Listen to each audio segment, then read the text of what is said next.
Hi, I'm Dan Leonard in the East. And I'm George Whittam in the West. And together we are East-West Audio Body Shop.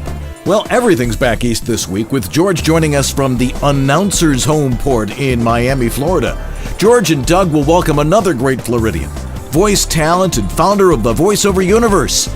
Our guest is Zurek.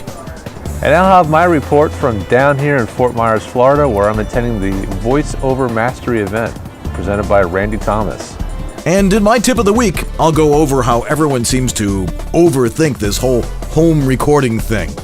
And please send in your questions. We really want to answer them. Send them to ewabshop@gmail.com. That's East-West Audio Body Shop, 9 o'clock in the East, 6 o'clock in the West. And join us in the chat room. We'll see you there.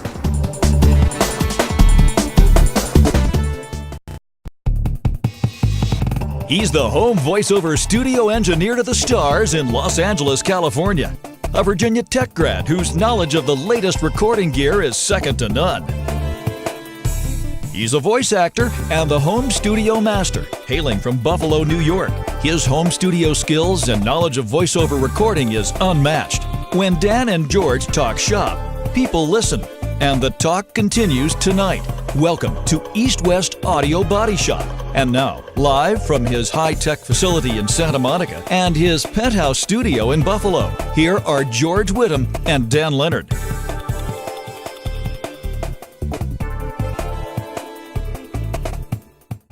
Hi, I'm Dan Leonard in the West. And I'm George Whittam in the East. And together we are East-West Audio Body Shop.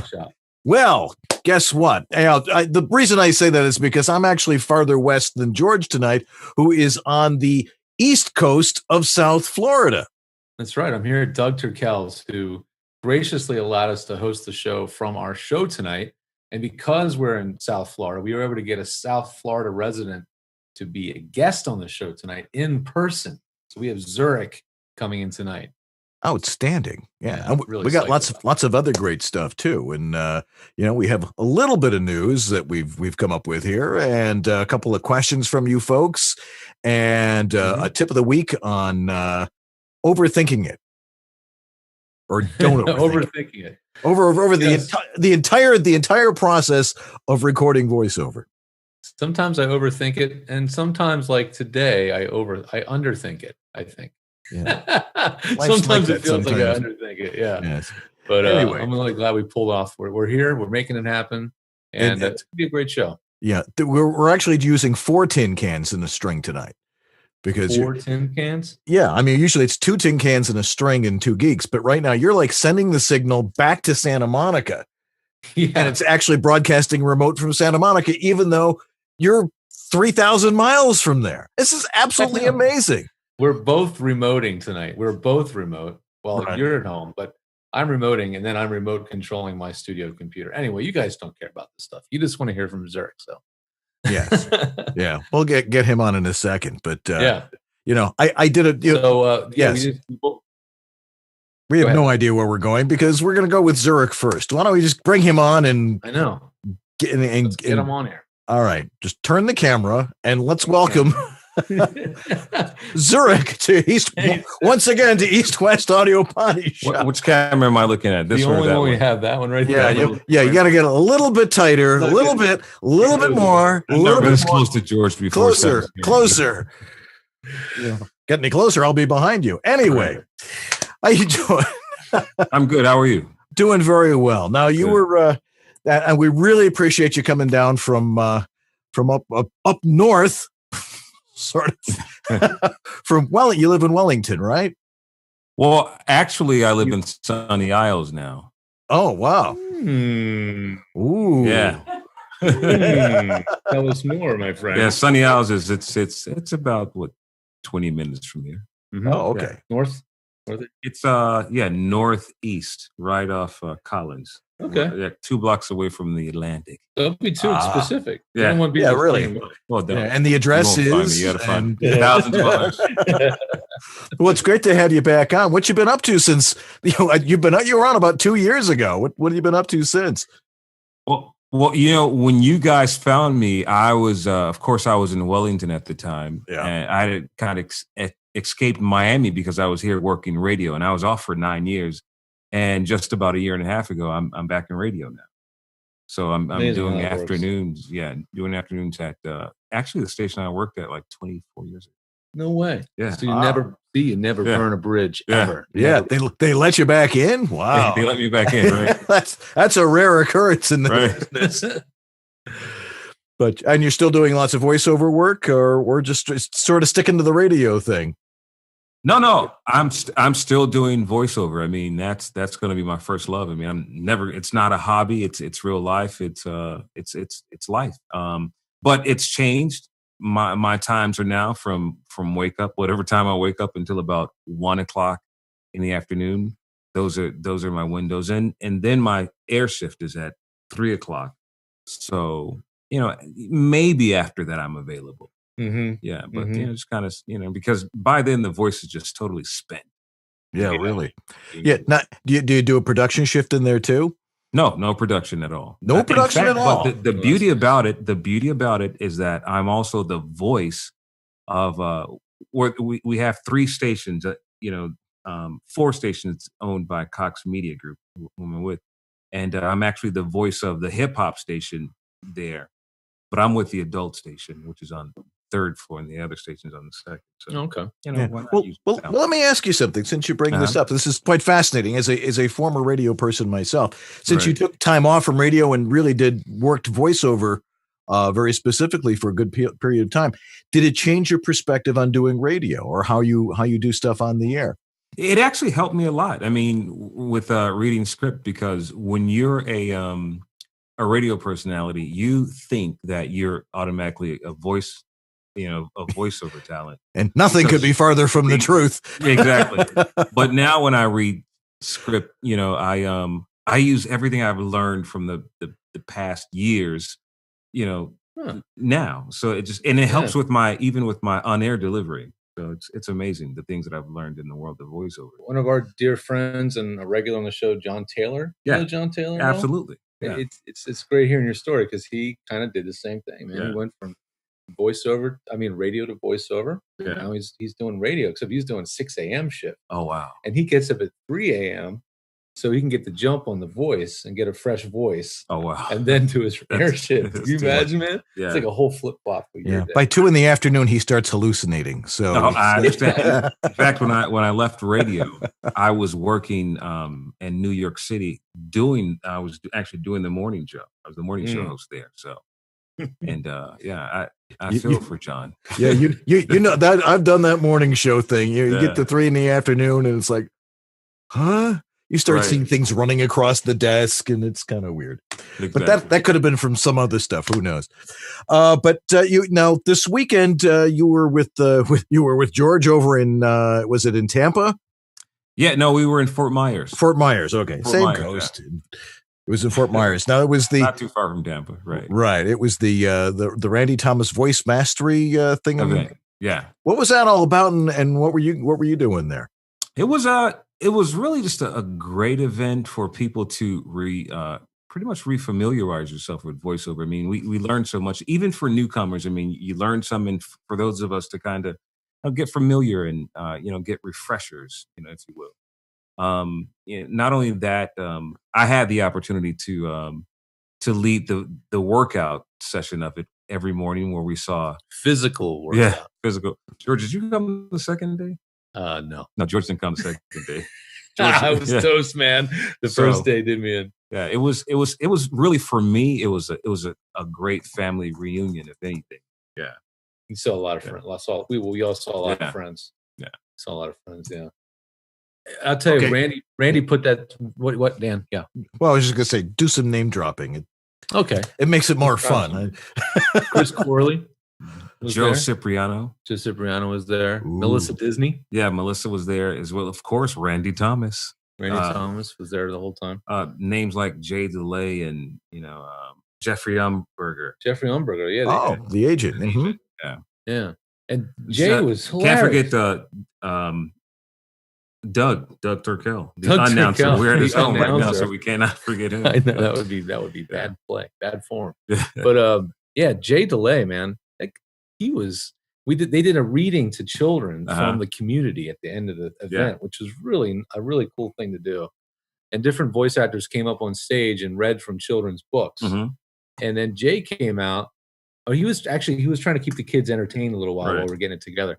And he just started switching into this voice, this Bobby. He called it Bobby. It was kind of like an Elmo, a little bit. I'm little Bobby. He had the kids totally enraptured and entertained. It was really fun to watch.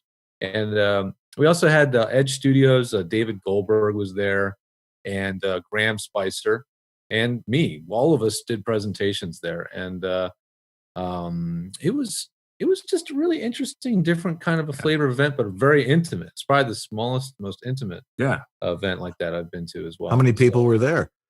I think about 65, 70 was the attendee list. And, we have to remember that she conceived of this event 2.5 months before the date it went on. Absolutely. And she had a 2.5 month lead to conceive of it, find the organizer, and Denise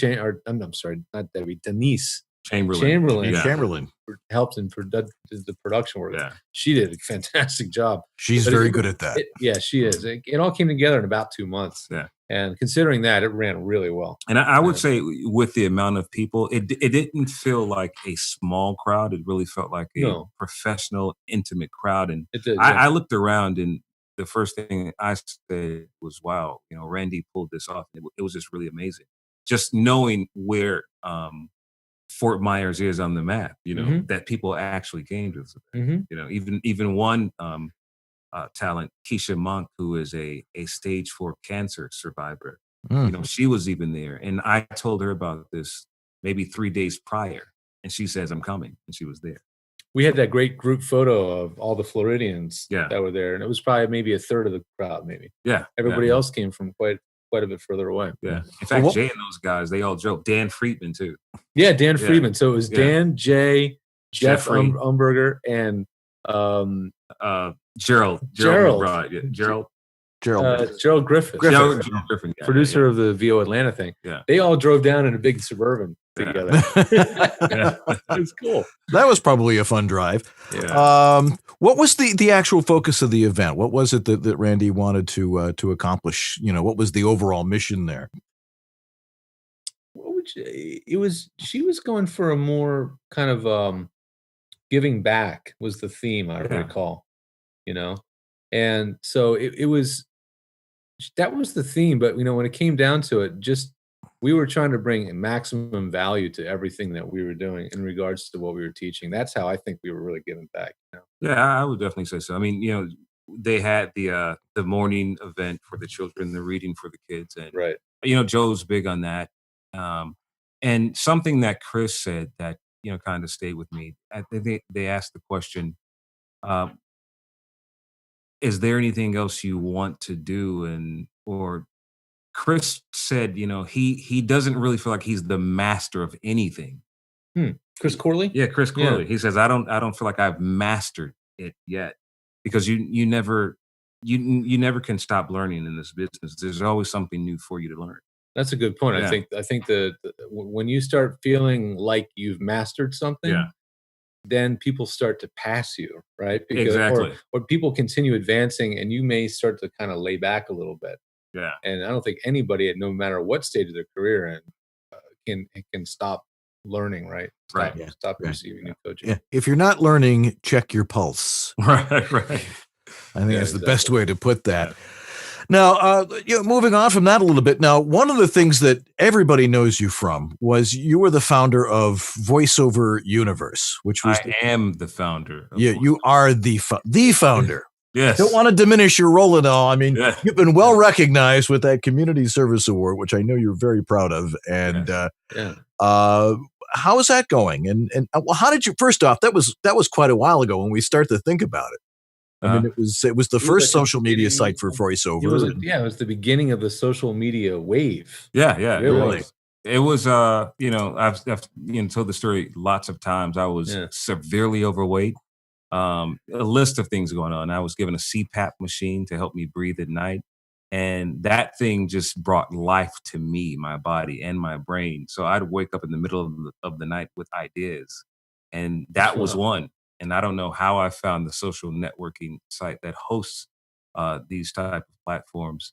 And the day after, I invited people like, once I set up the site, I invited people like Joe Cipriano, who I'd known, and Rodney Salisbury, and met Penny and even Don LaFontaine. And just a trove of people came after that. Everybody went right in there. Everyone. No hesitation. Randy, John Gary, Don LaFontaine. The list goes on. Bo Weaver. Everybody's there. I don't want to not miss any, but everyone who's you're gonna miss some. There's only about we don't have Ashton. Ashton never joined. No, Ashton Smith, nor Chris Corley. Chris is all over Facebook. He's a great guy. I think Chris does it. He's a cool guy. There is like 9,000. No, actually, no. It's about 7,500. 7,500. Yeah. So you're not going to name everybody. Yeah. How is it? I mean, I've been curious about how it's evolved. I mean, I'll be completely honest. I mean, I focused my attention to Facebook and Twitter. Right. Is there still a thriving community happening on VoiceOver Universe? Well, the people that were there in the beginning, probably not. Because everyone's shift to Facebook, but there's always a wave of new people, coming around, and it's new to them. So they keep it alive because they're able to post their photos, their demos, and blog. That's cool because it keeps sort of just, I don't know if you say evolving, but it's like keeps refreshing. Exactly. As more people come on. And there's a lot of content, like catalog on the site. Yeah. So they're still getting a lot out of the site. Absolutely. You press search, and almost anything you're looking for in the voiceover industry, right in this the search engine, it's there. So that's great, man. I'm glad to hear it. Is it costing you anything to keep that site alive? About $400 a month, but then there's a subscription. You have to subscribe now. So I'm not paying for it anymore. No, is it paying for itself? Of course. Good. Pays for itself. This show pays for itself too. That's important, That's right. But, I'm glad to hear it churning and moving forward. That's really encouraging. Right. Man. Yeah. Well, we've got a couple of questions from our studio audience. Or not our studio. Our studio. All of America is our studio. Let's do a break real quick and get. Yeah, we'll do a break. We'll get back to some of those questions right here on East West Audio Body Shop. We'll be right back with Zurich.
Hey guys, this is Tom, also known as the voice of SpongeBob SquarePants, and you want to fill your ear holes and your eye holes with Dan and George and the East West Audio Body Shop. Ah! Meow! Snails like it too. Welcome back to EWABS.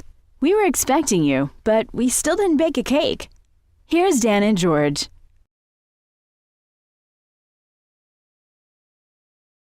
And we're back here on East West Audio Body Shop. George, down in South Florida with Zurich, and we've been talking about the Randy Thomas voice mastery event that took place over the weekend. And now we're going to take some of your questions. If you have a question, just put it in the chat room, and our fine chat room monitor, Mr. Anthony Gettig, will get it to us here. And of course, Anthony, leads off with his question since he's monitoring the chat room. Well, he should, as he should. Well, absolutely. He deserves it.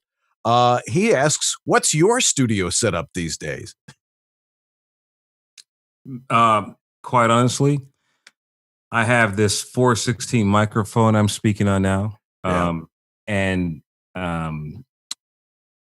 what is it? Are you using a Focusrite? No, the oh my Apogee. gosh, I forget the name of it. I'll keep rattling off names. Pro Tools. Oh, the M-Box? M-Box Mini 3. M-Box 3 Mini, right? The gray and black one. Yeah, I'm using that. Yeah. So the M-Box 3 Mini, and of course my my MacBook Pro. Yeah, and a bunch of plugins. Right, you do it all in the box. Yeah, it's all in the box. I don't have all of the crazy outboard stuff anymore. And everything that I use goes right into my backpack. So I take it to my radio show with me, or in the car if I need to do it, or wherever. Yeah. So your whole chain is that simple, but now you get to travel. Now you always have it. You never have to worry about, I need it. Exactly. And now, and I know, George, I mean, you're always a step ahead of the game. I mean, you've got these cool apps and you could do stuff with. I've got the, of course, Twisted Wave on Twisted Wave on your iPhone, yeah. I've got the Rode Recorder. The DAW multi-track. Oh, yeah, I haven't played with that one yet. Yeah. So those are some, it has a nice little compressor and stuff. Uh-huh. Oh, cool. Yeah. Have you recorded some stuff right to your iPhone? I have. Yeah, and it works. It's a miniature iPad is what it is. Yeah. So I mean, you can get away as long as you've got the interface to plug in. Yeah, absolutely. But you can't do it without yourself. You can't do it without the help of George here. Yeah, Ralph. George and Dan. That's it, guys. I mean, I don't know. You're gonna be lost. Don't try. You don't need to do that. Don't try this at home. You don't need to plug us. Yeah, dude, that's really nice. Right. All righty. Well, I'm glad you're keeping it simple because that's what we tell people to do. The one and only Shelly Avellino, hailing from Albuquerque, New Mexico, asks, Zurek, since she's talking to you, do you do any improv? And if so, do you think it's helped your performance? And if not, do you think it's something every voice actor should try to do? I believe it. I don't do improv, but I've actually had an acting coach, and I think it's great for it. And I wouldn't say it's something that every voice actor should do unless you're going to go into the world of commercial voiceover where you have to act. So whether you're going to be a promo guy or a narrator, maybe not. Mm-hmm. Yeah. Well, I just finished a show myself, and it wasn't improv. It was a musical, and we'll talk about that in a little bit later on in the show. The one and only Paul Striquerda, who we haven't heard from in a while. Where you been, Paul? He asks, sort of relating back to what we were talking about before with VoiceOver Universe. With so many voiceover Facebook groups, how do you see the role of VoiceOver Universe? Well, only on VoiceOver Universe where you can still post your demos and post your videos, and you can't do that on Facebook in a VoiceOver group. At least not have your own page. So it still holds its weight. I mean, it's new for people who are really coming into the world of voiceover. So yeah, it gives you your own web page. So if you're coming right in and you haven't had the opportunity to build a site from scratch yet, you can immediately build a profile on there. Absolutely. And that's a public profile. Yeah, right. I mean, you can get your own URL and actually point it to your page. It can be your own splash page, your own website. That's true. Has anyone ever said that they actually got a gig from being on VoiceOver Universe? That perhaps they did some networking there? And oh yeah, many people have gotten. I mean, over the last 4 years it's been around. Lots of people have gotten gigs. In fact, 6 years now, right? I don't know. It seems longer than that. It was at the first wave of this social media stuff. Yeah, so it's been 6 years. I can say John Bailey. You guys are familiar with John. Yep. Oh yes. I invited John to VoiceOver Universe when John was just a guy playing around on YouTube, posting these cool little movie trailer videos, and I invited him to VoiceOver Universe, and he met some great people. Yeah. And the rest is history. John Bailey is now one of the top movie trailer voices now. I know. We had him on the show recently. Yeah. And I just... Did he fail to mention that? He certainly didn't. Oh, no, he... But we met him at Voices, the Voice Conference. Right. In Anaheim, yeah. LA. And he was, well, first of all, really funny. Right. The dude's really hilarious. And then we had him on the show, and I was just blown away with the route he took to where he is now. Right.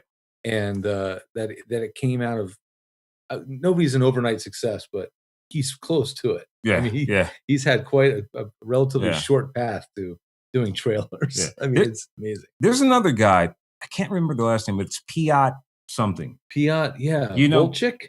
Is it I Volchik believe so, or something like that? Yeah, Volchik. Piat's another guy I invited to VoiceOver Universe years ago when he was on YouTube. Yeah. And he, from there, I think he was living in Hawaii. And through his connections through VoiceOver Universe, he became, I think, a host or just a regular on Game Show Network, something weird like that. But, yeah, he's had some real success lately. I've heard. John Taylor's a good friend of his too, actually. Yeah, it's fantastic. All righty, all right. So, let's see here. David Banal has a couple of geeky questions. We'll call them that. He asks first, what are your favorite plugins that you're using since you're working with Pro Tools? My favorite, I like Waves. Waves is really the favorite. That I don't play around with anything else but Waves. It has everything I need, from the compressor to any type of noise gate, equalizer. It's all there. Waves. Do you like the L2? Yeah, the L2 maximizer, the C1, and some other things. Do you delve into the multi-band compressor, because those can get way out? Yeah, I don't do that. Presets. Use the presets. Right. Every time I load one of those, I go, "Oh my gosh, this is getting out of control." Yeah, you can go totally nuts with those. And then he asks, and I think I probably know the answer, what iOS interface are you using to do the recording when you're using your iPhone? Just your iPhone? Yeah, just my iPhone. You just no. I use my well, I don't use an interface. No, I just use the what is it? The Rode the iRig? Yeah, I use the iRig into the iPhone. Oh, okay. Yeah. With your 416? With my 416. Oh, okay. Nice. Yeah. Or the this other little piece I have. There's so many gadgets, things, man. Yeah. But I know the ones that work well, the iRig Pro. Okay. The iTrack Solo, which we're actually using as part of our rig tonight, is a good iPhone device too. But the thing about these, you have to plug them into a power source. Oh, okay. So they're not totally cordless. Gotcha. And the iRig Pro has a battery in it, so it really is truly portable. Yeah. Daniel Anthony Gonzalez asks, let's see if I can get what he's asking here. When did you decide it was time to uproot to follow the work? Like, decide that you were ready to uproot? Because where were you from originally, and have you been following the voice work or the radio work all around, or what? Well, for me, Chicago's home. I've been in radio for nearly 30 years. And the funny thing is, I was doing voiceover all along and didn't realize it. I'd have these production houses call me in to do a Coca-Cola commercial or a narration for Game Pro Television. And they were like long form narrations. I had no idea that this was called voiceover at the time. I'd done it for so many people, and the radio station was a union station, so I had no idea. But it was only when I kind of slowed down in radio in 2005. It was that I really just went full force into voiceover. I kind of played around with voicing radio stations as a radio promo voice, but it was in 2005 that I said, okay, this is what I want to do, and only this. Yeah. Makes sense. Well, Zurek, it is fabulous that you could join us. Hang around for a little while. We may need to call you back in here, but we're It's always great to see you. I remember we've run into each other a couple of times when I get into South Florida every now and again when I have to go visit my mother-in-law. And Zurek also when you have to, right? Zurek brought somebody else with him tonight. Would you like to say? Yes. Would you like to introduce your Yes, my significant lovely other fiancée. here? Come here, darling. I call her Jaja because her name is Georgia. Let me tilt it up. Here, you come down. Oh, Can you yes, see? join us. Here, sit on my lap. Get here. cozy. Yeah, that'll be much better. There you go. This is the love of my life. If he gets tired, he can sit on my lap. We were recently engaged on September 11th, which is a sad day for most, and I proposed to her live on the air on that show. Man, she does a legal segment. She's an attorney here in South Florida. And, really? Yeah. Yes. So we were doing this segment, and it was my sister who was actually on the other line asking a question, as callers do. We need legal help. Yeah. And one of the questions she asked was, well, how do you know if you really love someone? Because this person wanted to end the child support case that she had. And she goes, well, the first thing, tell him what you said. Well, I said, when you know, you know. I didn't understand the question, but I said, oh my God, I got to go there. But when you know, you know. And when I knew, I knew. Yeah, and when she said that, I walked around and I gave her the ring. So, yeah. She screamed. Give us a scream. That's a gorgeous accent you have. Where are you from originally? He said, where are you from originally? Oh, Haiti. Haiti. Oh, okay. I was trying to figure there's a little bit of French in there, a little bit of Creole. Yeah. Okay, now I got it right. I think she speaks. Do you speak better French than Creole? Yes, actually, equally. I speak both of them all the time. Yeah. Oh wow. Oh, that's a cool accent. That's a cool accent. So yeah, we have fun though. Actually, we actually tape a lot of short videos in the car. They're pretty funny. I don't know if have you caught them yet? Yeah, I've seen one of them. Yeah. So we have some fun with that stuff. Do you set up the camera on a little mount on the window? Yeah, have on the a little mount windshield in the window. I did that when I was. I'll put it up online, but I did that when I was picking up David and then Graham and then Melissa at the airport in Fort Myers. Yeah, they all came in about 10 minutes apart. Okay. So I picked each one of them up, and I had the camera going on the dash, like this, and I was like, "It's comedians in cars getting coffee," And then we have that little app, iMovie. Oh yeah. On the iPhone 6, and you could pan in, you can zoom on whatever you want to, and it's so cool. It gives the multi-camera effect. Yeah, exactly. Yeah. We do that at home when I'm sitting at my real computer. I switch back and forth on tight shots, but I'm not trying to do that here. Right. Oh, there was one other thing I failed to mention. You recently interviewed the president, did you not? I did, President Obama. Yeah. How did that come to be, man?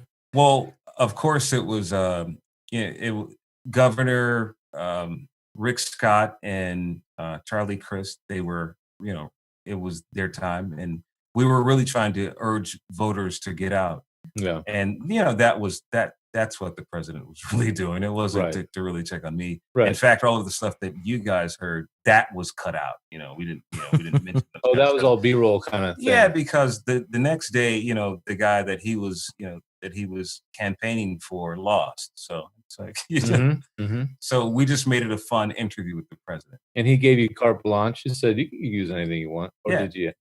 I could, because that was what the interview was. Oh, that's cool. So we had fun, and he called. I challenged him in a game of basketball, and he goes, "You know what?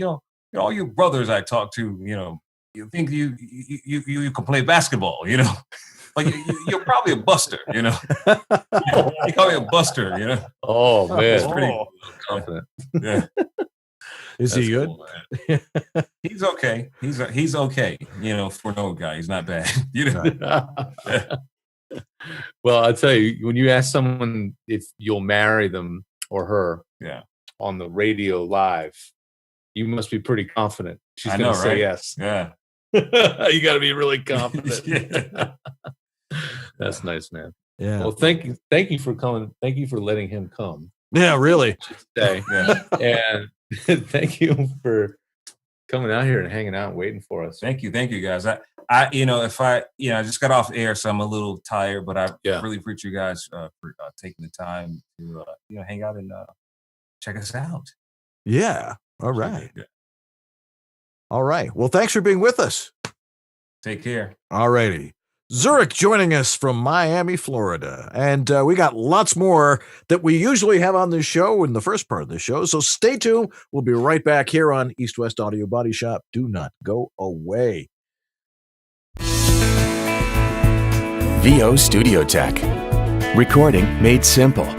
Hi, I'm Peter McHugh. This is Jim Tasker from Los Angeles, California. Hi, this is Bill Ratner in Los Angeles. Hi, this is Scott Rummel here in Yorba Linda, California. Hi, my name is Rick Wasserman. Hi, this is Tom Kane. Hi, my name is Vanessa Marshall. Hi, my name is Zurek. Hi, I'm Mary McKittrick. Randy Thomas chiming in. Hi, this is Joe Szymanski. Hey, this is Rick Robles. Hi, my name is John Patrick Armstrong. I was turned on to George by none other than Don LaFontaine, who always swore by his help. George is absolutely awesome. ISDN, Source Connect, Phone Patch, FTP, you name it, George has set it up. It's really the best thing I've ever done for myself. I feel free, safe, fearless, like anything is possible in here. Unless you like to look for opportunities to waste time, call George. And he did all of that, long distance over the phone and the internet. I'm very happy with George, and I cherish him. Thanks, George. You make it easy.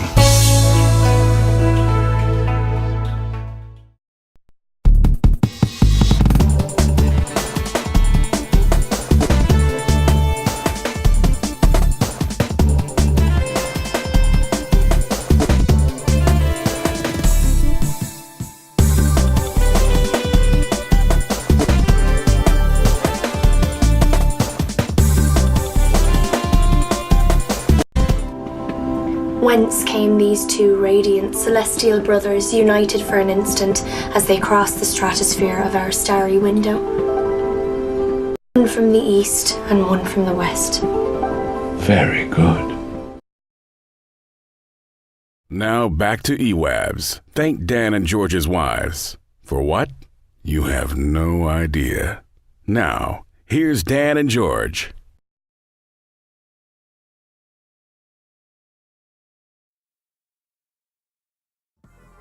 Hey, honey, let's go grab a bite to eat. I can't. I'm busy. Are you hiding something? No, I'm not. What is so important on Monday evenings that you can't spend it with me?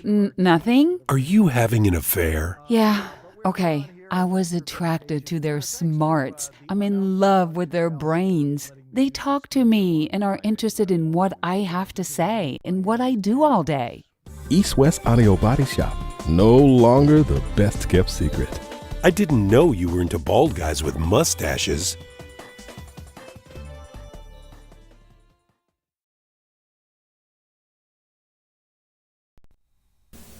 Time now to take a look at the news. EWABS News.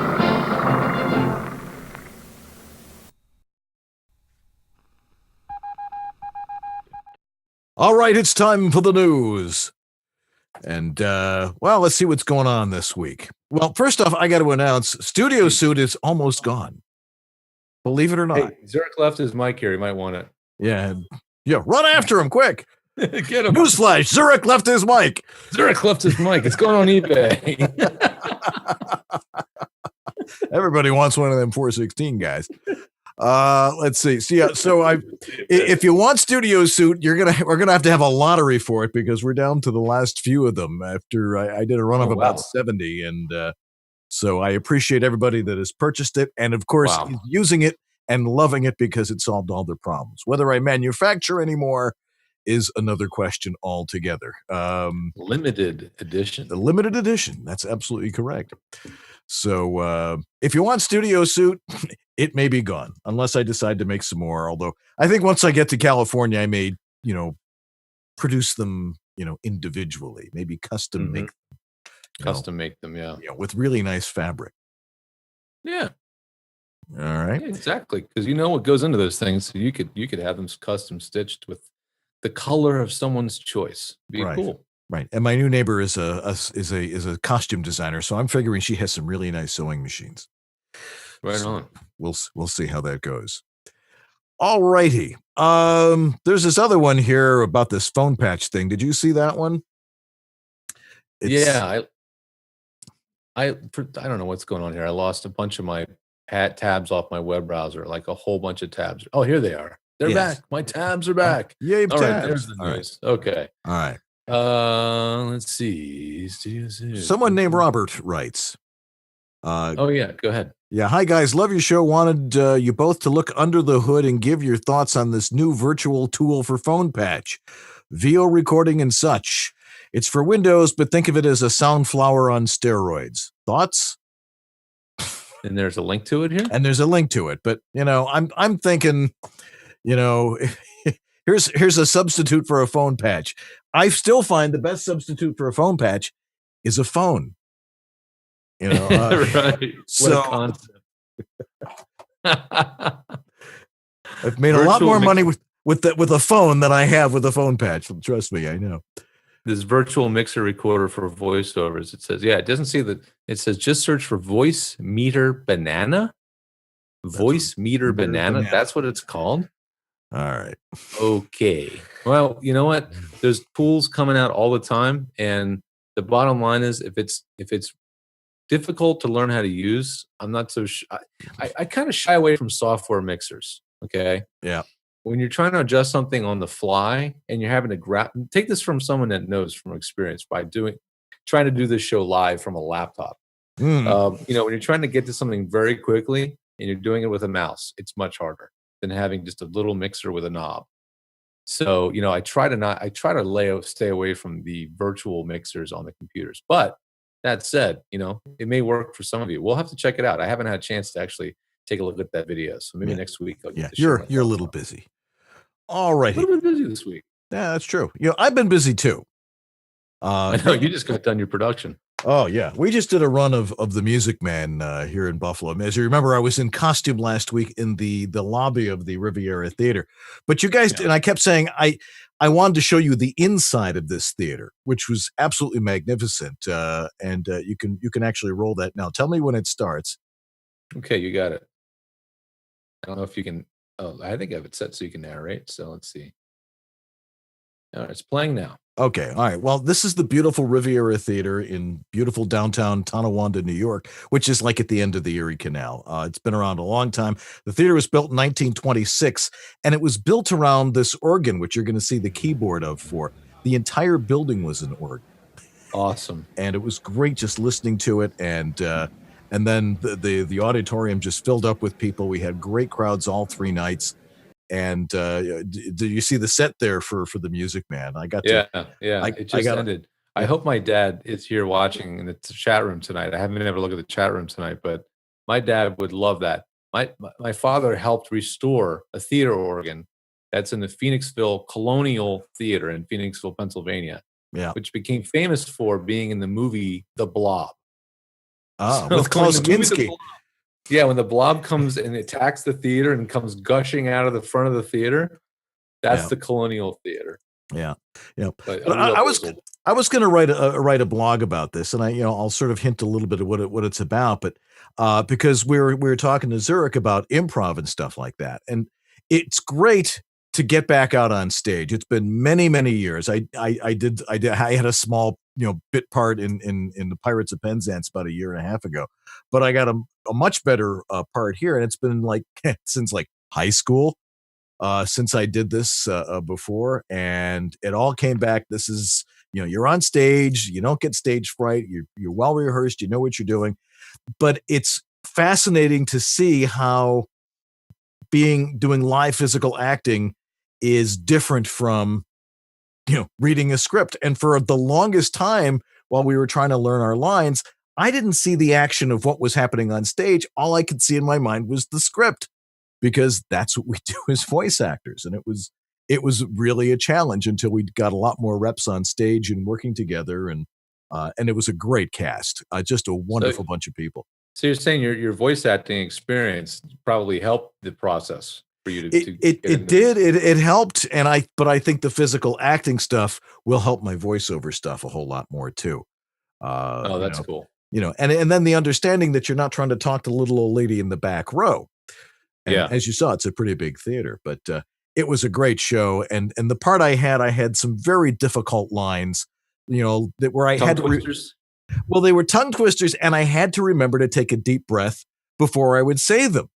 When I'm saying, rights, where do you get any rights? Aiding and abetting the swindling activity. No, aiding and abetting the activities of a spellbinding symbol salesman. It was. We all wanted to kill Meredith Wilson by the time we were done. Just so many.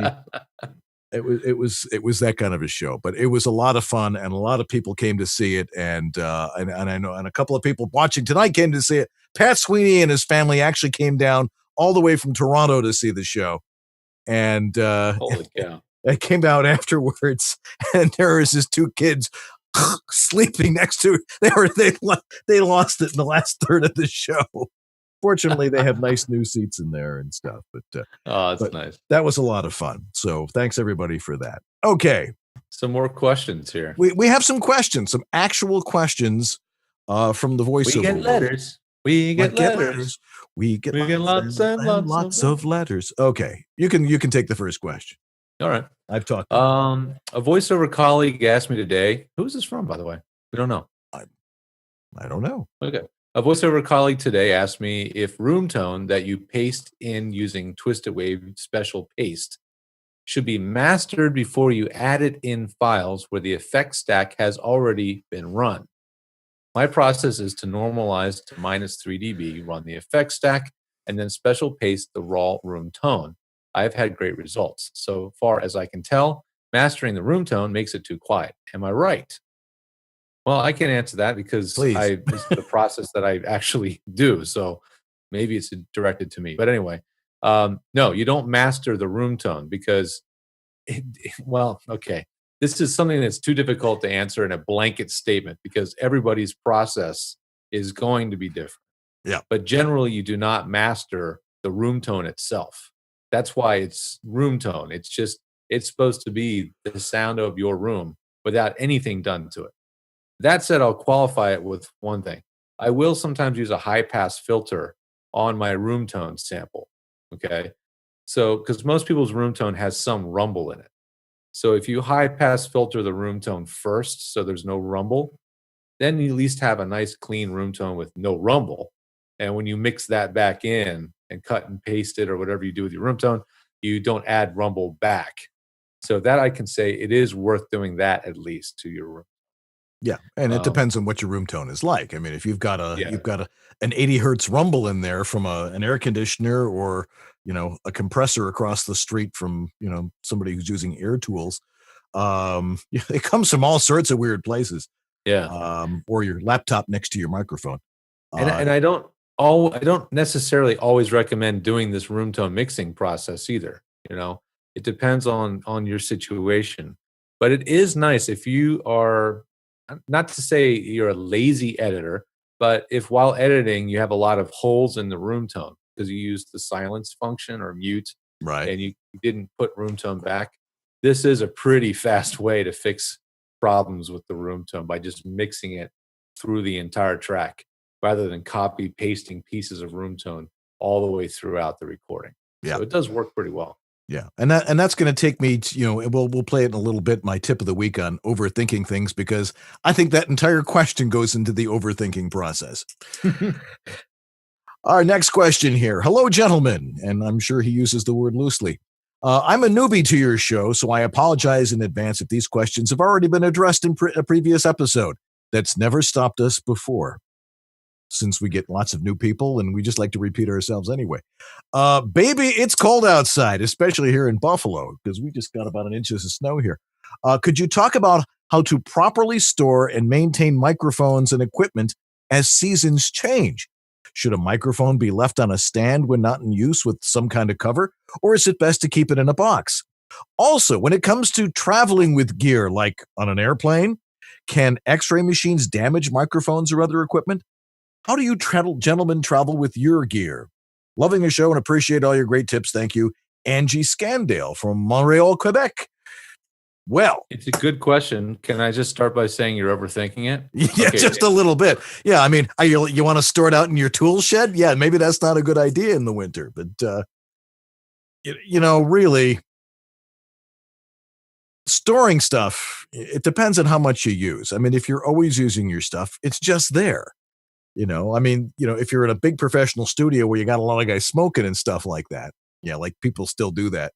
They used to have microphone covers and stuff like that. For the most part, it doesn't take a lot of maintenance. Dust it off and make sure it looks nice. This stuff is all solid state. It doesn't require a whole lot of atmospheric treatment. If you're in a big, expensive $1 billion television studio where it's really climate controlled and all that stuff, yeah, you'll do those sorts of things. But you're in an extra bedroom here. It's not that critical. What do you say, Mr. Whittam?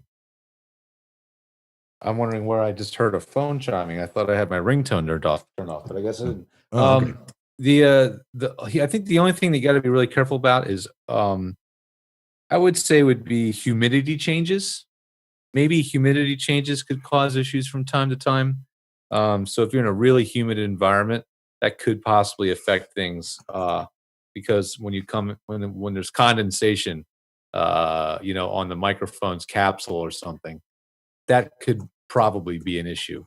But that's about the only thing. Keeping your mics dry and keeping them out of a really dirty environment, and then not dropping them is probably the best policy.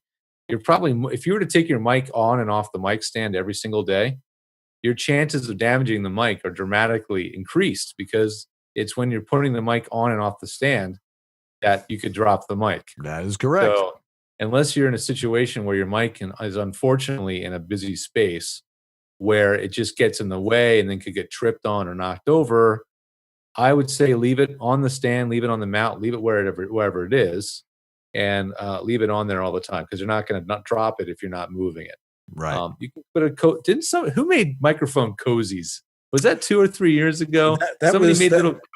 It was Amy Snively. It was Amy Snively, and she used the. Yeah, it was the mic cozy, and and she used the mitten part, and you pushed it in. That was where you put your lip balm. Right. So, only Amy could have come up with that one. Well, seeing as you're all overthinking all this stuff, I think it's time to throw in my tip of the week, and then we'll go to a break and we'll try and clean up everything here. But in this less than 4 minutes, I will now cover everything we've ever talked about EWABS in this one tip of the week. So let's just roll that. Here it is.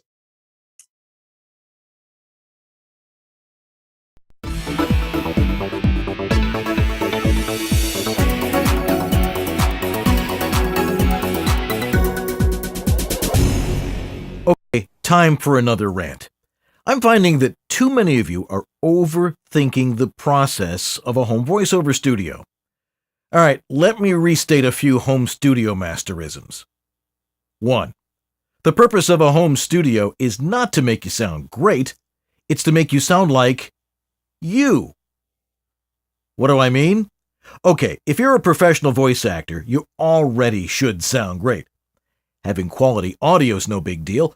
A couple of basics, and you're golden.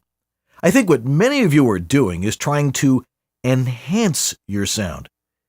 If you don't know how, it doesn't make you sound great, but probably will do the opposite. But the fact is, any filters you might apply have to be minimal. They're all minor adjustments. Let me state another home studio masterism. 90 to 95% of the quality of your audio is dependent on your recording space's acoustics.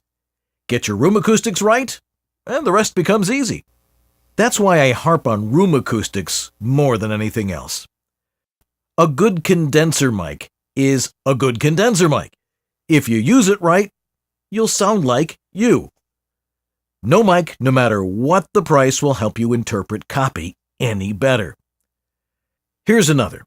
It's always best to physically eliminate or attenuate the cause of noise, instead of electronically filtering it out.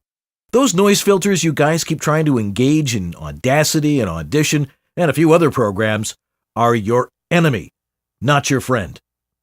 They really weren't designed for filtering out minor or even major background noise on a dry voice track. They're really for cleaning up interview audio that was recorded in less than ideal locations. It can rescue one of those, but it will destroy your sound. Let me demonstrate. Okay, let me record with a lot of background noise and watch what happens when we try to get rid of the background noise using a noise filter.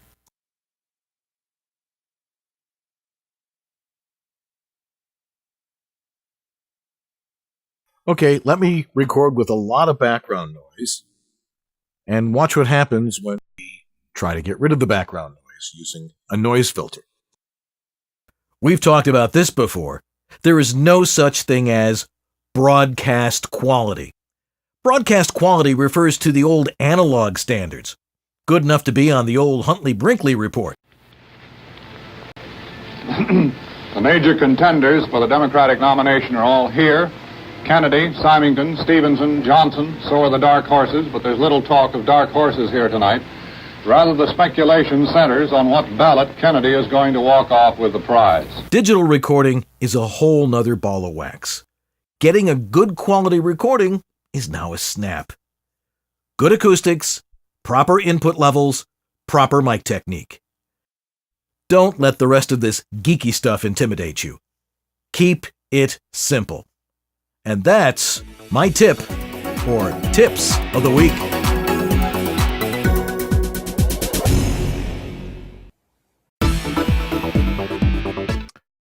And we're back.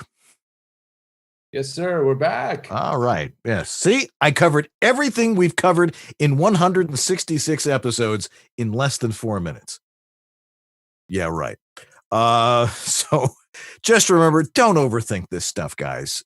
You know, it's like, well, what if I use one of these things? And what if I, and I read in this blog that I have to use this type of an external, preamp, and I got to spend forget about it. Keep it simple and have fun. And don't sweat about these things. My favorite thing is, the people that tell you they use this stuff are geeks, and geeks don't hire voice talent. And that makes it the simplest. Right. And not many geeks are good voice talent either. There's a very That's for damn sure. Do both well. But lots of voice talent are geeks. That is true. That is true. Color. Right. Doesn't necessarily help them out, though. Anyway, Doug Turkel, how you doing? Morning. I'm good. How are you, Dan? I'm doing just great. Well, we'll talk with Doug in just a little bit. We're going to take a quick break, and we'll be right back. So don't go anywhere. We're still here on West East Audio Body Shop. We all agree that iTunes is one of the best ways to listen to music. Well, what if your voiceover demos could be presented the exact same way, where each clip inside your demo is listed as a clickable, playable track? Well, now you can, if your demo is presented with the interactive demo player only from VoiceZam. In VoiceZam, each track inside your demo is clearly titled for producers to view, select, and play. Now, we all know that producers will only listen to the first few tracks of your demos, right? But not on VoiceZam. With VoiceZam, producers can interact with your demo, clicking on what they want to hear. They'll stay longer, listening to all your voice work because they want to. Plus, with VoiceZam's exclusive Zamtistics, you'll know exactly what they listen to, when, and for how long. So why not give producers a chance to hear all your voice work with VoiceZam? Go to voicezam.com and sign up now. Plus, get an exclusive 45-day trial when you use the promo code EWABS. VoiceOver Extra, the voiceover industry's online news, education, and resource center 24/7. Hundreds, probably thousands of free how-to articles for voiceover success, ranging from home studio to voice acting to business. A free voiceover industry directory, calendar of industry events, resource links, a store, and much more. Bi-monthly webinars on all topics of voiceover, free subscriptions to newsletters, reports, announcements, daily news, and features at voiceoverextra.com. And we're back here on East West Audio Body Shop. Again, I'm a little farther west than George tonight, who's on the east coast of Florida, down in Miami, and joining us from the home of the one and only announcer, Doug Turkel. Doug, welcome back to the show. Thank you. Good to be here. We are having more fun tonight. You know how every night, what is the line? Every week Apollo it's 13? Apollo 13. Yeah. There was about 4 Apollo 13s in the hour before the show tonight. Or is Do that tell. what happens every week? Is Well, that really? it's better when the Apollo 13s happen before the show. That's Yeah, called true. show prep. Oh, is that what that was? Yeah. Okay. Yeah. It was interesting. and very few people, but you, Dan, and George could have figured out what it took to get this show on the air tonight. It was very impressive. I'll just say that. Thanks, Doug. Well, I mean, Doug got to see how sometimes I just come in a little unprepared, but I realize that I'm unprepared enough to then prepare at the last minute. Right.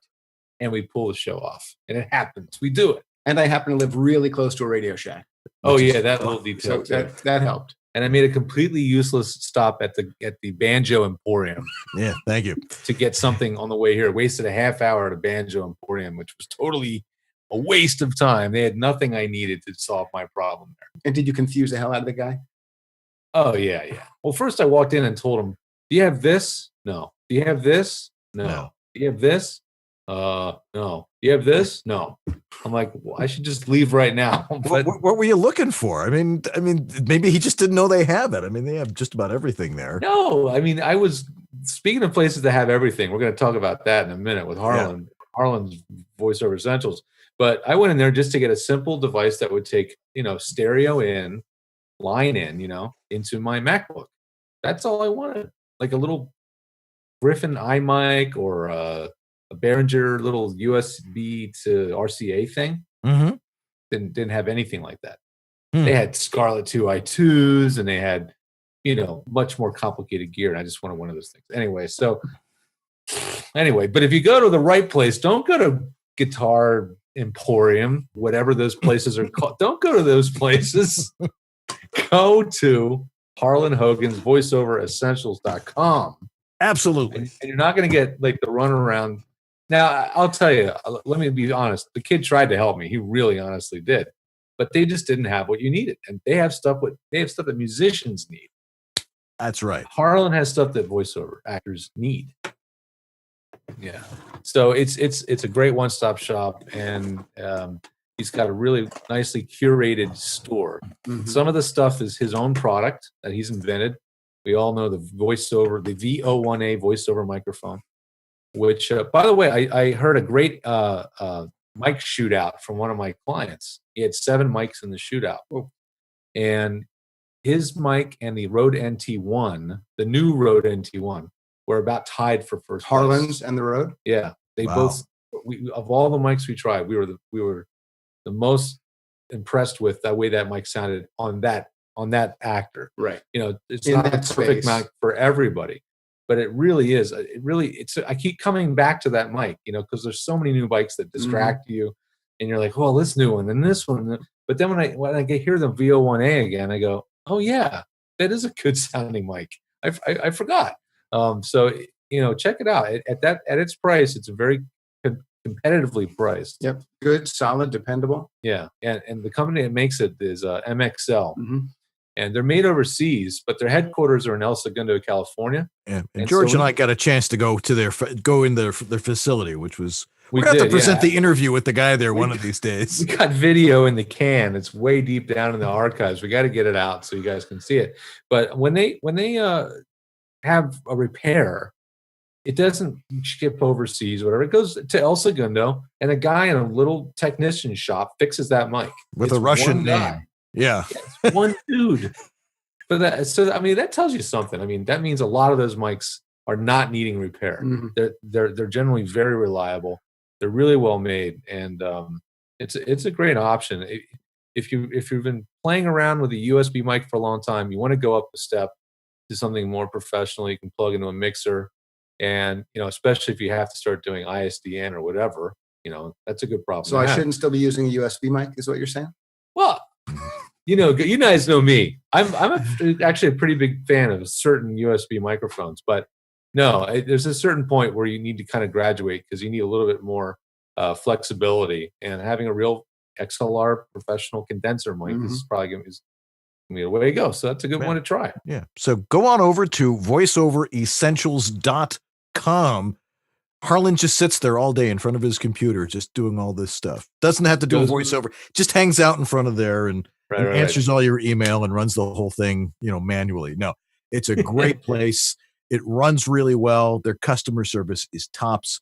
Go over to voiceoveressentials.com and buy your voiceover stuff there because they know voiceover. Thanks, Harlan. Tell Harlan we sent, and this is the way you can tell Harlan that we sent you, is go to EWABS.com. And when you visit the page, click on the little banner ad down at the bottom of right at the bottom where you see Harlan talking into his porta booth. Yeah. And that way they'll know that you came through our site. There's no, there's not an affiliate link. It just lets them know that that we sent you. So, right. Thanks again, Harlan. Thanks, Harlan. Yeah. So we're talking about, jerry rigging things and adapters. When you're a demi geek like me, you carry every adapter known to mankind. Where were you about an hour and a half ago? I was in a snowstorm. That's what we needed. That is better inventory. Literally. I am not kidding. That is better than the inventory at the Radio Shack. Yep. Well, where do you think all this stuff came from? About 20 visits to Radio Shack. You emptied them out. That's why they don't have it anymore. I have a tray a lot like that back about 3,000 miles away where it's really handy. It's your entire car is filled with these things. Anyway, yeah. So, all right. Well, it sounds like you guys are having fun anyway. What have you been up to, Dougie? I've been working. This weekend we were over in Fort Myers for the VO Mastery event. Came back this morning to some screaming MMA commercials and car spots. Oh my gosh! You're doing MMA stuff and thrashing your voice on car spots. And when those were done, I had casino spots to do, which are pretty much just like car spots. They're really heavy. Yeah, that's a whole industry unto itself these days. Yes, I've heard some of those spots. You working with Cliff at all? Yeah, a little bit. On the car stuff, not the casinos or the MMA. Right. MMA is sort of a new world for me, and it's not in my usual vocal range, as you might guess. Yeah, that's right. But this one producer who likes my stuff asked if I could do it, and I tried it. Very different sound for me, but it's a lot of fun. It just doesn't feel so good at the end of the day. Yeah. I'm racking my brain. I feel out of the loop. What does MMA stand for? Mixed martial arts. Oh, mixed martial arts. Okay, gotcha. Yeah. Right. Boxing, fighting, screaming is basically what it is. Exactly. Yeah, he's out. No, he's not. Yeah, sounds like that. Yeah. Not enough blood. But mixed martial arts. That's true. So what are your plans for the future? Just doing the auditions and doing all that stuff? Any new marketing cool things you want to tell us about, or are they a secret? Yes, marketing new cool things. Not that I want to tell you about specifically. Right. Not just yet. Yeah. No, I've got a couple of cool projects in the works that you will hear about very soon, hopefully. Is that a good tease? No. That was a good tease, yeah. I mean, close enough. Otherwise, I honestly, auditions are part of what we do day to day. But my goal in doing my marketing is to audition as little as possible. Because a lot of people spend their entire day auditioning. And at that point, whether you get the work or not is completely out of your control. You just have to hope that you sound closest to what the producer already hears in their head and that they're going to book you. What I would rather do is market myself to people who are looking for voice talent. And then when they need someone who's in your range, you're on a much shorter list for that gig. Maybe it's just you. Maybe there are 2 or 3 other guys they know of who they might listen to or talk to for that particular gig, but they're not going to send it to a P2P or put out a casting and get 50 auditions. So I try not to spend much time auditioning, except for the better gigs, of course. And I use that time to market myself to people with whom I have a much higher ROI. Yes. Well, that makes sense. I think most of us that have been doing this a while realize that. It's like you see an ad, it's like, that's way below my budget. If you don't shoot for the high stuff, it's like being in Vegas. If you don't roll big, you're not going to win big. So because the only other way to do it is to make it up in volume. If everything you're doing is a $100 job, $150 job, sure, you can build a career on that, but I don't know I've never sat down to do the numbers, but I can't imagine how many auditions you have to do to book enough $100 jobs to make a living. Yeah. Right. You know, those numbers are probably astronomical. And there might be some people who do it. I mean, there are some people making pretty big money from what I understand. Fiverr. Not on Fiverr. I don't think they're making big money. They don't Somebody sleep. might be They doing work a lot 36 of hours a day. But right. That's called trash for cash or That's- whatever you call it, churning and burning. Those are It's nice just- terms for it. Yeah. That's definitely quantity over quality. But I think it's impossible to turn that into an income, into a full-time income. Nice place to cut your teeth, maybe. I don't know. Yeah. Okay. Yeah. Now you've been very critical of one of our friends, the pay-to-play sites. Now, we don't have to get into the hefty controversy, but we're seeing more and more evidence that people are getting a little upset with some of the practices at this place. And, I publicly left them a couple weeks ago to apparently lots of fanfare. You've not been silent about your thoughts about them at all. No, I haven't. And like you said, I'm not going to go into the details here, but the problem, well, I don't mind vocalizing my opinion about it. You know, a lot of people know how I feel. If you don't look my stuff up online, you'll find it pretty quickly. But the thing is, no, if 90% of the skilled voice talent out there feel the same way that I do, and they're not going after those low-paying jobs on the P2Ps, that's not going to hurt the P2P because there are still enough people who will do those jobs at those low rates that the P2P's clients, the voice seekers, are still going to find someone to voice their stuff. You know, there is no possible way, it's just not realistic to think that everyone is going to say, you know what, your rates are too low, we're not going to do that work. And unless that happens, it's not going to, then the P2Ps will continue to work. I just think, and I have nothing against the P2Ps. Like you said, I just don't happen to agree with some of their practices and think that they're much more efficient and much more, much better business decisions they could be making that would benefit both the sites and the talent. And it's just frustrating that they seem not to know. And when it's pointed out to them, they tend to ignore that input. They ask for input. And when they get it, if it's critical at all, even if it's constructive criticism, they ignore it.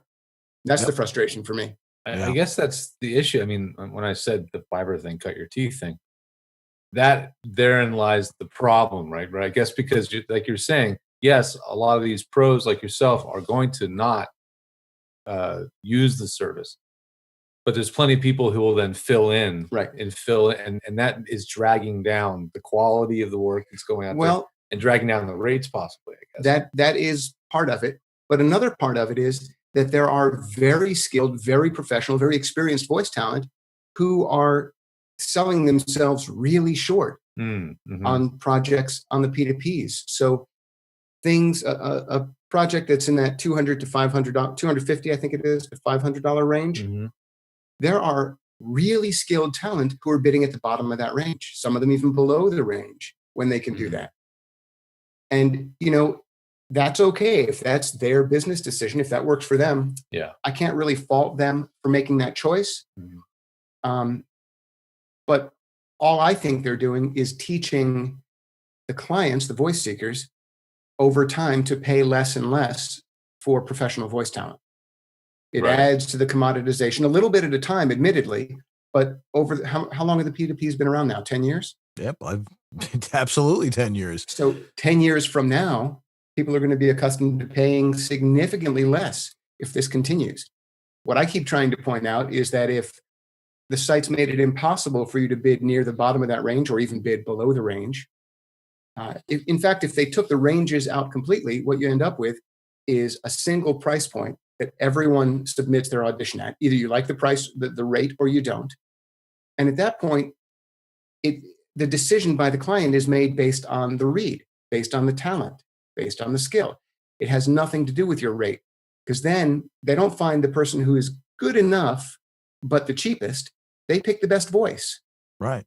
That would be, I think that's one of the solutions. that could help solve the problem. I totally agree. It's, I hate it being an auction. I sometimes compare it to But being it's a reverse auction. Right. It's like being a paving contractor. Yeah. It's like, I can pave this piece of road for half the price of this other guy, but there's just no room for any graft in there.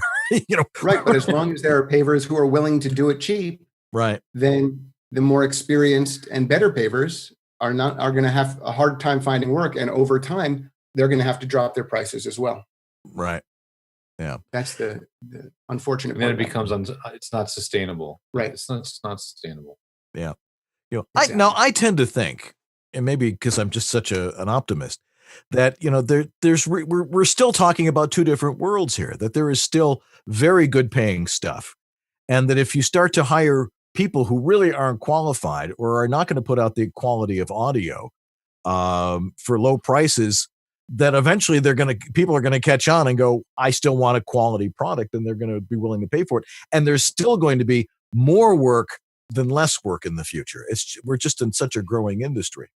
Yeah, there is plenty of work. There's no question about that. And there's more work than ever before. And that's going to continue for some time. But the issue I take with your argument is that there are still far too many highly skilled talent who are willing to work for those low rates. I think they're doing themselves a disservice. On some smaller level, I think they're doing the whole industry a disservice, even though that's kind of a grandiose comment to make, but with everyone having access to those same jobs, then, like I said before, the rates are just going to drop lower and lower and lower. And there's no way to stop it if the P2Ps aren't willing to step in and make some small changes. Right. Or somebody comes in with a better P2P, or perhaps a free to play. Maybe a site concept that is. Yes, maybe a site run by voice actors as opposed to people trying to commoditize voice actors. Where did the idea for a site like that ever possibly come from? I don't know, but I think it came from close to that living room. I think I was in another room at the time. But okay. Yeah. Well, I think we're going to see the reality of that very shortly. So, but Doug, I never get to hang out with you enough, but it's always great to have you on the show, which you avoided doing for years, and now you've been on like 3 times in the last 6 months. He's bumped to the cherry now. Now he's like, oh, okay, I'll come on. What are you gonna do? See, we need more talk like that. George is in my house. Well, I can't say no. Well, I might get to come back again.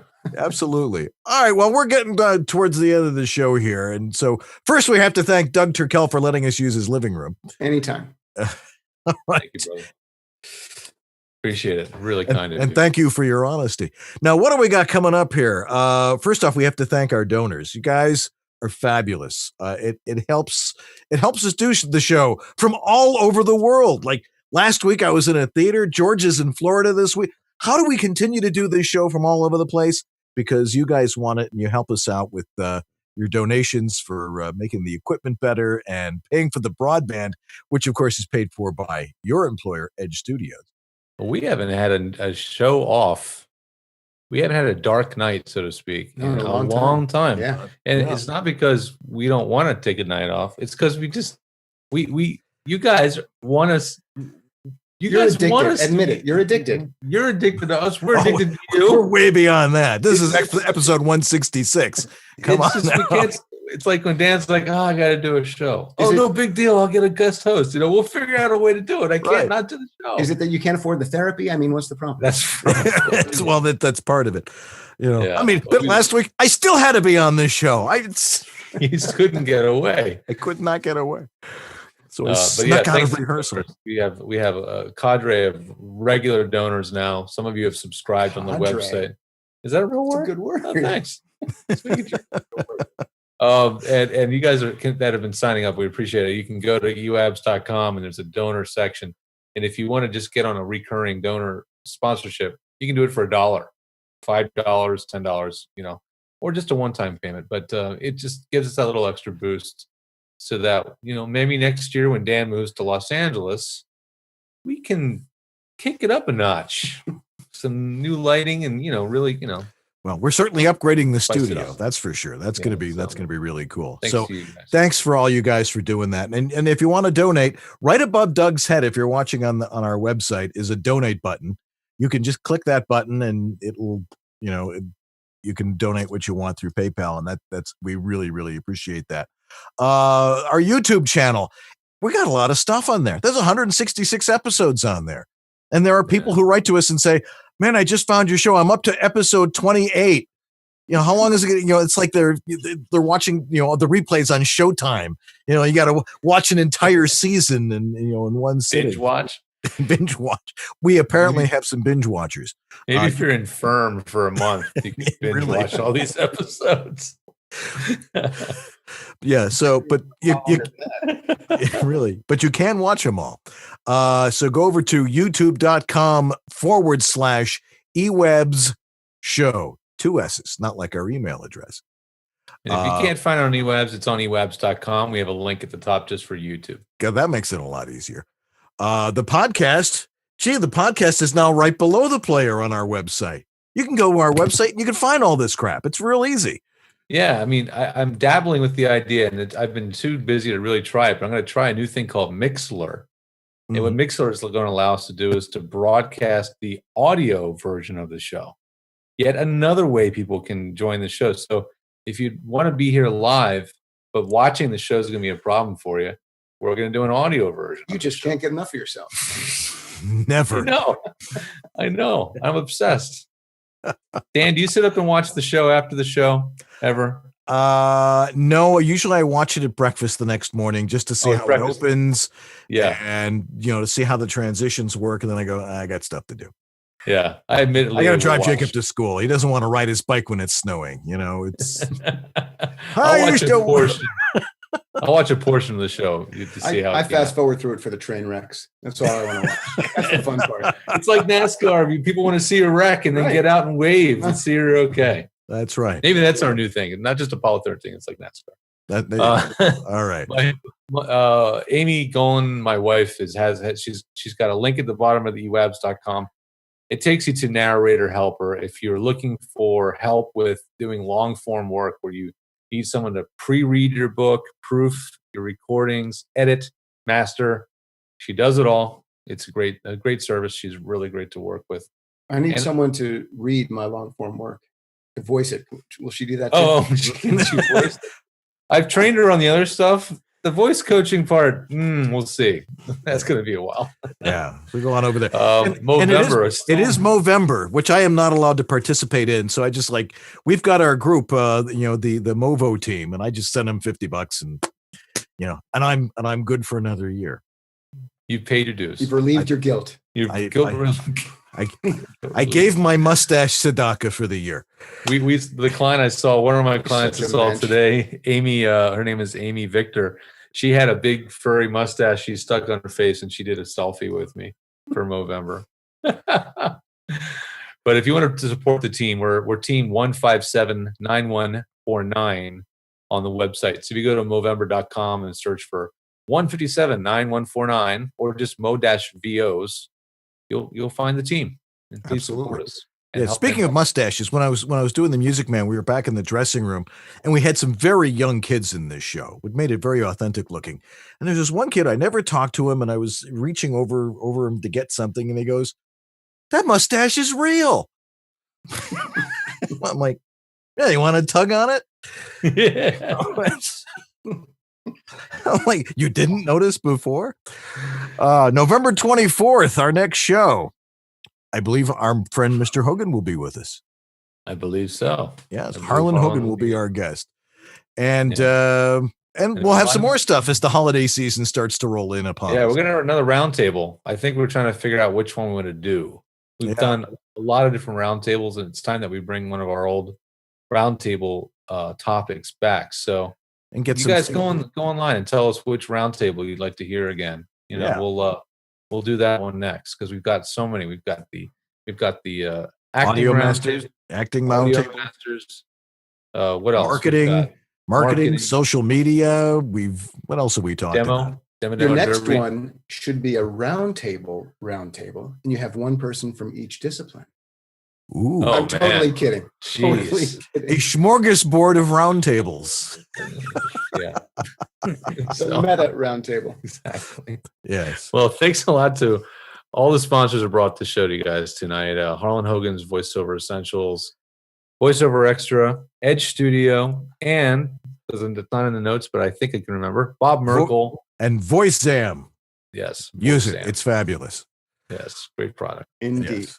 Please like us on Facebook, follow us on Twitter at EWABS_show, and of course, subscribe and like our videos on YouTube. Like them a lot. Of course, we'd like to thank our wives for once again putting up with this, and Doug's wife for putting up with it tonight, too. Oh, there's a lot of wives. Yeah, Thanks thank tonight. you, Gigi. Future wife of Zurek, who was here tonight, too. Really. Yeah, lots and lots of wives. Yes. Our wonderful producer, Kathy Curden, Anthony Getting for another marvelous job in the chat room, getting the questions across to us. Jack DeGolia for doing some fabulous work. If you want to know what's happening, read the show notes on YouTube. And are they on the website too? The show notes haven't made it to the website. We got to figure out a pipeline to get the show notes to the website. Okay. They're all on YouTube. They're all on YouTube. So if you And want to Facebook. find out where something is, it's right there. And Tim McKean has been working on our EWABS Essentials, of which there are more. And, of course, the amazing Lee Penny for getting the podcast together every week so you can listen in your car and not have to watch us and scare yourself as you're driving down the highway. Anyway, that's going to do it for us for now. What this week is East Body Shop. George, you're going to be home next week? I'll be home late Tuesday night. So I'll be back like usual next week. All right. And I'll be right where I always am. And Doug will still be watching from his Staying living here. room. All righty. Anyway, I'm Dan Leonard, always in the East for the time being. And I'm George Whittam in the West, except for this week. And together, all of us are East West Audio Body Shop. Have a great week, everybody. We'll see you next time. Good night. Peace. Aloha.